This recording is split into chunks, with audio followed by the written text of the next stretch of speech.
Caloroga Shark Media.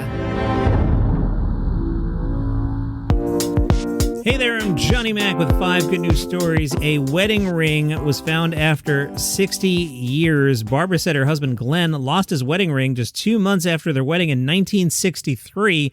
The ring was lost near the tree they planted after returning home from their honeymoon. They looked, it never turned up. Unfortunately, Glenn died in December. He was buried on the farm.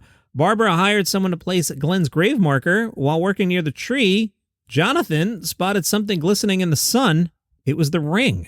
Jonathan's wife told the local TV station, odds are 1,000,000 to 1. It's like finding a needle in a haystack. God works in mysterious ways.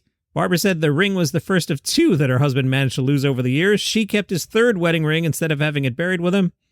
She said, I didn't send it with him. I thought he might lose it on his way to heaven. I didn't know. All right, here's this episode's reason why you could tell your boss you were late to work. This one not in California for a change. This one in West Virginia. There was a loose kangaroo. Didn't expect that. That's right. Drivers were delayed by a kangaroo on the loose. Noah told the local TV, I was driving to work. We had 5 cars in front of us that stopped in the middle of the road. I was trying to look around and see what the holdup was. And then I saw a kangaroo hopping up the road. He took pictures of the kangaroo, posted them to Facebook.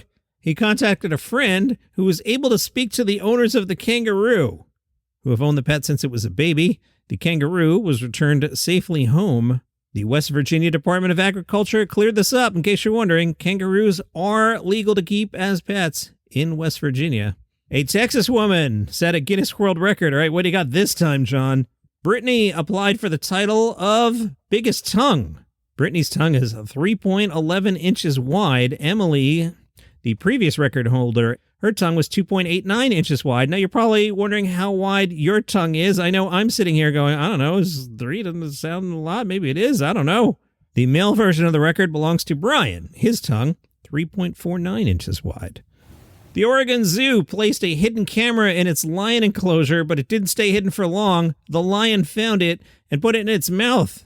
The Portland Zoo posted on Facebook. The camera discovered by some lions who took some selfies. They carried it around the enclosure. Then a lion attempted to eat it, offering an up-close look inside a lion's mouth. Zoo officials say, with the help of care staff, we hid a camera in the lion habitat. It didn't stay hidden for long. Meanwhile, we're all back to school now, including a black bear. Elaine, the teacher, said she left her classroom to make some copies in the office. She came back to the classroom, and there was a bear. Luckily, no children in the classroom, just a bear. She closed the door, gave the bear detention inside the room. We've all been there. Also in the room with the bear, her cell phone. She said, I went back to the office to call my husband. What is he going to do? He's at work. He's in the basement. He's recording his podcast. His wife calls and goes, hey, there's a bear stuck in my classroom. Well, what do you want me to do about it? Call the cops. I don't know. Elaine said, my first thought was, is it going to do any damage? I have a brand new floor and I already had my decorations up. So the husband came down. Here's the solution. He held the door open to let the bear out. The teacher said the only damage was to an earthquake kit. She says, we usually have an earthquake kit where they have snacks just in case of an emergency, and the bear went through it. School officials, totally overreacting, are now planning to replace door handles with bear-resistant door handles. We demand action. What are you doing to stop this from happening ever again, school officials? Such an overreaction. And those are your 5 good news stories for today. If you enjoy the program, tell a friend about it too. If you see a bear in a classroom, call the cops. Don't open the door. What are you doing? Have a great day.